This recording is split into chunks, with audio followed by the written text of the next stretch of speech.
हरियाणा की हर अपडेट के लिए बेल आइकन दबाएं और सब्सक्राइब करें STV हरियाणा न्यूज।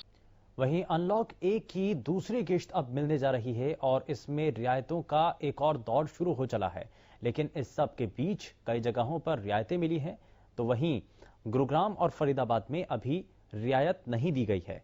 लॉकडाउन में बंद रहे देश भर के धार्मिक स्थल आज से खुल चुके हैं और इसके तहत प्रदेश में कई मंदिरों को खोला गया, जहां निश्चित दूरी से भक्त भगवान के दर्शन कर रहे हैं। लेकिन कोरोना के बढ़ते संक्रमण के बीच लिया गया यह फैसला हम सब के लिए एक बड़ी चुनौती भी है।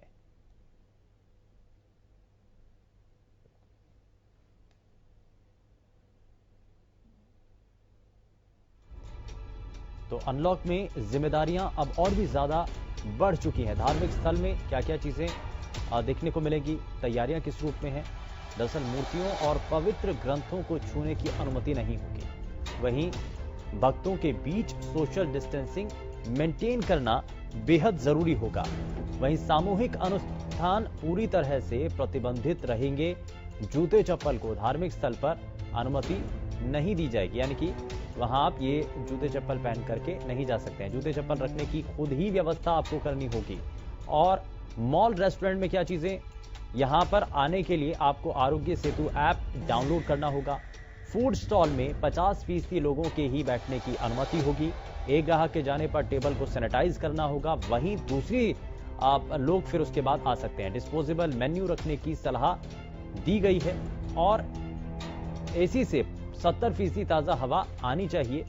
मॉल में गेमिंग जोन फिलहाल बंद रहेंगे। ये भी इस दौरान जिम्मेदारियां जो आपको बरतनी होगी, निभानी होगी, वो हम आपको ग्राफिक्स के जरिए दिखा रहे हैं। और चलिए अब आपको प्रदेश के अलग अलग हिस्सों से आपको तस्वीरें दिखाते हैं, जानकारी आपको देते हैं। फतेहाबाद से हमारे संवाददाता अजय मेहता सीधे हमारे साथ जुड़ चुके हैं, जरा उनका रुख कर लेते हैं। अजय, क्या अभी तक जानकारी है और अब जब रियायतों की एक और किश्त मिल रही है तो क्या उसको लेकर के धार्मिक संस्थान हो, चाहे मॉल्स हो, शॉपिंग कॉम्प्लेक्स हो, वहां पर क्या तैयारियां चल रही हैं? जिस प्रकार से अनलॉक 1.0 की सेकंड इंस्टॉलमेंट शुरू हो चुकी है और लोगों को जो ये भी पता चल गया है कि अब जो है व्यापारिक संस्थान है, मॉल हैं, रेस्तरां हैं, होटल हैं और धार्मिक स्थल हैं, ये पब्लिक के लिए खोल दिए गए हैं। और यहाँ पर तमाम जो प्रिकॉशंस हैं, सरकार की गाइडलाइंस हैं, MHA गाइडलाइंस हैं, उनको फॉलो तो किया जा रहा है। साथ ही लोग भी जो है कहीं ना कहीं अभी इससे बचते नजर आ रहे हैं। लोग बहुत कम संख्या के अंदर ऐसे संस्थान पर पहुंच रहे हैं। मंदिरों की बात करें, गुरुद्वारों की बात करें, आज सुबह से हम रियलिटी जब चेक कर रहे थे तब भी तो बहुत कम संख्या के अंदर जो है लोग मंदिरों में पहुंचे थे। यही हालत कमोवेश यहाँ मॉल का है। फतेहाबाद के अंदर मॉल की बात करते हैं, मॉल खोल दिया गया है, हमारे सामने मॉल में खड़े हैं, लेकिन यहाँ पर जो लोग हैं या नदारद हैं, लोग नहीं आ रहे हैं। अभी मॉल खुल गया है, तमाम जो मनोरंजन के साधन हैं उनको अभी बंद रखा गया है। ना तो गेमिंग इक्विपमेंट्स खोले गए हैं, ना सिनेमा हॉल्स खोले गए हैं। पूरा का पूरा मॉल खुला है, लेकिन लोग नदारद हैं। शुभेंदु, लेकिन इसमें अजय मेहता, क्योंकि जो दर्शक इस वक्त हमारा ये कार्यक्रम देख रहे हैं और फतेहाबाद के लोग हैं, तो अगर वो अपने घर से बाहर निकलना चाहते हैं, शॉपिंग कॉम्प्लेक्स तक पहुंचना चाहते हैं, मॉल में जाना चाहते हैं, तो वहां उनके लिए तैयारियां क्या की गई हैं? वहां क्योंकि हर किसी को डर है कि अगर वो जाए तो कहीं संक्रमित ना हो जाए, इस बात का डर लोगों में अभी भी बना हुआ है। लेकिन इन चीजों को दूर करने के लिए वहां पर इंतजाम क्या किए गए हैं? शुभेंदु, देखिए अभी जो मंदिरों की बात करते हैं, गुरुद्वारों की बात करें, वहाँ हम लोगों ने आपको रियलिटी चेक भी दिखाया है कि किस प्रकार से वहाँ सैनिटाइजेशन का पूरा प्रबंध है, थर्मल स्कैनिंग की जा रही है। साथ में उनके बैठने के लिए जो सोशल डिस्टेंसिंग की पूरी पालना है वो की जा रही है। मंदिरों के अंदर बैठने पर भी पाबंदी है, लोग आएंगे सिर्फ दर्शन करके दूर से निकल जाएंगे। वहीं यहाँ शॉपिंग मॉल के अंदर बात करते हैं तो यहाँ पर भी सैनिटाइजेशन की पूरी सुविधा है।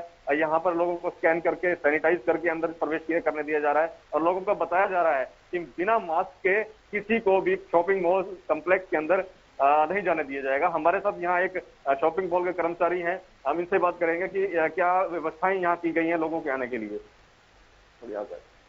थोड़ा बोलो। बिना मास्क के लिए मॉल के अंदर कोई एंट्री नहीं है। सैनिटाइजर करके उनके अंदर आने दिया जाएगा और उनको एड्रेस, उनकी हेल्थ वगैरह सब लिख के ही उनको पता लगा के अंदर जाने दिया जाएगा। बिना चेकिंग के लिए अंदर एंट्री नहीं हो। शॉपिंग के लिए खोल दिए गए हैं और सफाई वगैरह चल रही है, अभी कोई है नहीं है, बिना मास्क के अंदर एंट्री। शुभेंदु, देखिए इनका कहना है कि जिस प्रकार से प्रिकॉशंस पूरी लिए जा रहे हैं, साथ में एक इनकी तरफ से स्पेशल ये किया जा रहा है, जो भी व्यक्ति इस शॉपिंग मॉल के अंदर एंटर कर रहा है उनके पूरा नाम, पता, एड्रेस, तमाम चीजें जो है यहाँ नोट की जा रही हैं, ताकि किसी प्रकार की कोई भी गुंजाइश बाकी ना रहे। जी। लेकिन इसमें अजय, क्योंकि अगर लोग वहां पर आते हैं और ज्यादा संख्या वहां पर हो जाती है लोगों की, तो क्या उसको टैकल किया जाएगा? कितने लोगों को अंदर एक बार में जाने दिया जाएगा? क्या बारी बारी से सिस्टम होगा? बाकी लोगों को बाहर जाने दिया जाएगा, उसके बाद बाकी जो दूसरे लोग वेटिंग में हैं उनको अंदर जाने दिया जाएगा? क्या तैयारियां हैं इसको लेकर के?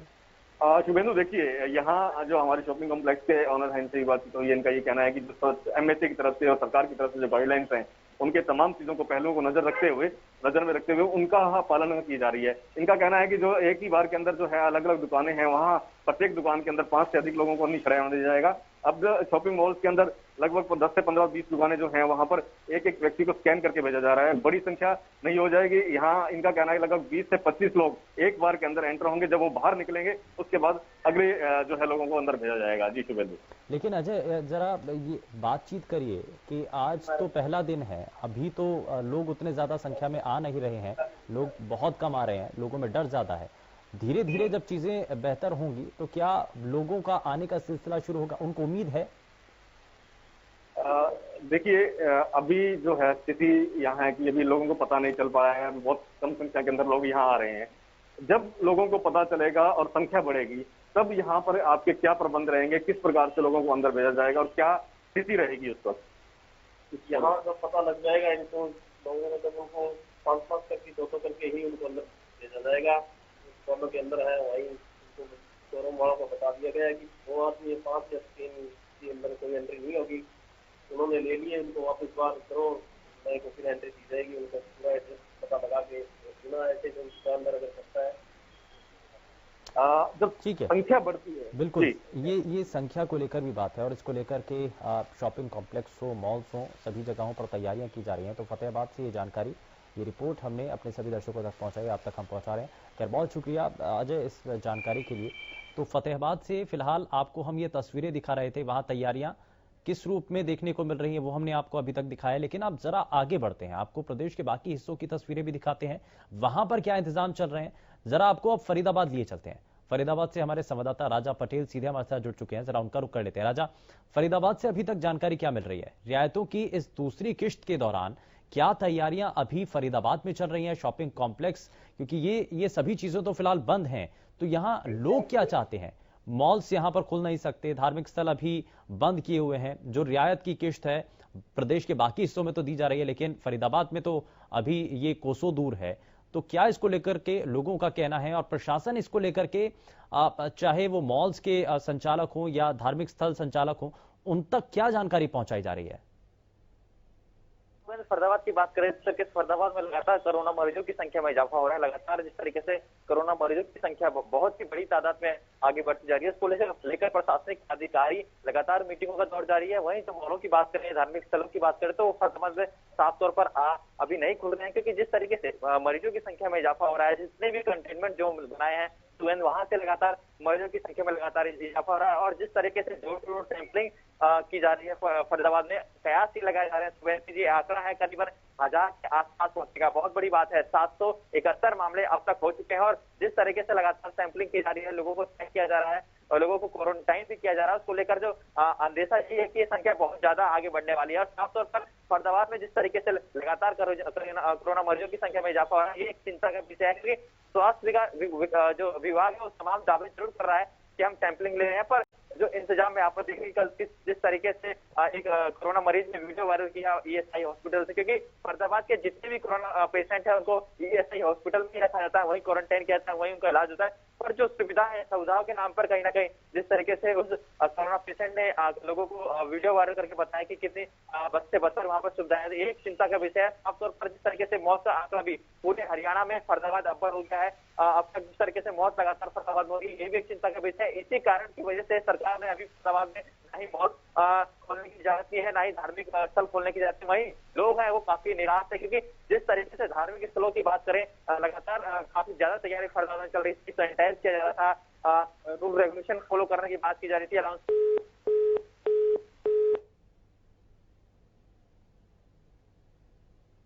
तो बिल्कुल ये जो तैयारियां हैं वो अलग स्तर पर यहाँ पर चल रही थी और इसी को लेकर के जो जानकारी है वो हमारे संवाददाता राजा पटेल हमारे सभी आप यानी कि आप सभी तक पहुंचा रहे हैं, हमारे सभी दर्शकों तक पहुंचा रहे हैं।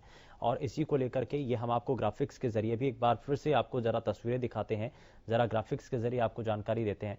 दरअसल अनलॉक में जिम्मेदारियां अब और भी ज्यादा बढ़ जाएंगे, क्योंकि रियायत जब आपको अलग अलग रूप में मिल रही है तो अब ऐसे में आपको ही ये तय करना होगा कि आपको किसी जगह पर जाना है या नहीं, आपको कितनी जरूरत है और आप क्या वहां पर जब जा रहे हैं तो वहां पर तैयारियां किस रूप में हैं। ये सभी चीजें हमें देखनी होंगी। और इसी को लेकर के खैर अभी तक हमने आपको फरीदाबाद की तस्वीरें दिखाई थी, लेकिन जरा आप आगे बढ़ते हैं, सोनीपत आपको लिए चलते हैं। लाजपत हमारे संवाददाता हमारे साथ सीधे जुड़ चुके हैं, जरा उनका भी रुख कर लेते हैं। लाजपत, तैयारियां किस रूप में हो रही हैं और आज तो पहला दिन है, तो अब लोगों का आना क्या शुरू हो रहा है, क्या जानकारी लोगों तक पहुंच रही है? धीरे धीरे अगर जानकारी पहुंच रही है तो लोग क्या अब मॉल्स की तरफ, शॉपिंग कॉम्प्लेक्स की तरफ आ रहे हैं? अगर बात करें तो दिल्ली एनसीआर के नजदीक जिला सोनीपत बिल्कुल दहशत में है। दहशत की वजह है हर रोज जो कोरोना के पेशेंट बढ़ना, लेकिन जो सरकार की तरफ से छूट दी गई है उसको मद्देनजर रखते हुए जो दिल्ली से शॉपिंग मॉल पर आते थे वो बिल्कुल खाली है, क्योंकि दिल्ली में लगातार पेशेंट बढ़ रहे हैं। ऐसे में जो बात करें तो जो छोटे बाजार हैं वो खुले हुए हैं, उसमें आपको दिखा दें कि पूरी की पूरी भीड़ लगी हुई है और ये सोशल डिस्टेंसिंग है, आपको तस्वीरों में साफ दिखाई दे रहा है। यहाँ पर जो है ये बिल्कुल मरीज हो सकते हैं, लगातार जो है वो भीड़ दिखाई दे रही है। सरकार की तरफ से काफी बड़ी लापरवाही है, क्योंकि लापरवाही इसलिए कहेंगे कि अभी वक्त था जो कि इसको लॉकडाउन करना था, लगातार मरीज बढ़ रहे थे। ऐसे में जो लोग हैं वो लापरवाह लगातार देखने को मिल रहे हैं। शॉपिंग मॉल बंद है, जो खुले थे आज की जो परमिशन थी वो बिल्कुल शटडाउन है। शटडाउन की वजह ये है कि जो पढ़े लिखे लोग हैं जो अपने घरों में हैं, जो बड़े घरों के लोग हैं वो अपने घरों में हैं, लेकिन लापरवाह लोग अभी भी रोड पर दिखाई दे रहे हैं। कुछ जो गांव के व्यक्ति हैं उनसे जानने का प्रयास करते हैं, क्योंकि वो दिल्ली के नजदीक है, राय विधानसभा क्षेत्र से हैं, और इनसे जानने का प्रयास करते हैं कि दहशत की वजह क्या है और लगातार कोरोना का प्रकोप है। जिला सोनीपत में जो आफत बरसी है वो दिल्ली की देन है। ये आपका परिचय? मेरा नाम रणजीत कौशिक है, मैं राई गांव का रहने वाला हूँ। और या कोरोना की बात है तो कोरोना का इंतजाम सरकार ने ठीक नहीं किया। हाँ, सबसे पहली बात तो ट्रांसपोर्ट बंद नहीं करने चाहिए थे, क्योंकि ट्रांसपोर्ट बंद नहीं करते तो जितने भी अपने मजदूर थे ये सब अपने से कोई आपत्ति नहीं थी। जिस तरह अफड़ा तफड़ी माची है इस वजह से कोरोना का ज्यादा फैलाव हो गया।